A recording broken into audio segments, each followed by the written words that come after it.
Since I'm snowed in and I'm getting cabin fever, I'm gonna paint. This is the before. I'm gonna miss this color, my favorite color, but I'm sort of tired of it. All right, wait for the after. Bye bye blue wall, I'm gonna miss you. I'm really gonna miss this royal blue, one of my favorite colors. This is the primer going down, so time for something new. See you in a bit. All right, someone inquired about these hockey puck lights, like drop lights.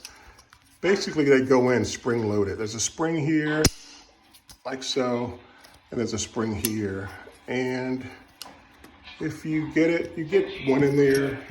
Bear with me, I'm working with one hand. You get one clip in there, and then you just bend the other clip up, clear it, and it pops into place, like so, easy peasy. I almost forgot, you can get them from Home Depot, you can get them from Lowe's. Heck, you can probably get them from Amazon, but you will need an electrician to install them, unless you know what you're doing. Yeah. All right, welcome back to the channel. The final room has, it's almost done. As you can see, paint still drying if you see some streaks.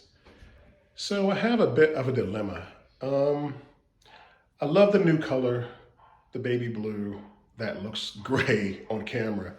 But I don't know, I'm liking the white ceiling. I want to leave the ceiling white. What do you think?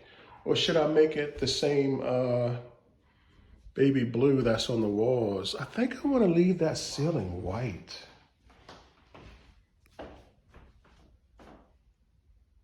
I think I'm going to leave it. Anyway, what do you guys think? Leave it white or make it the baby blue? Let me know in the comments.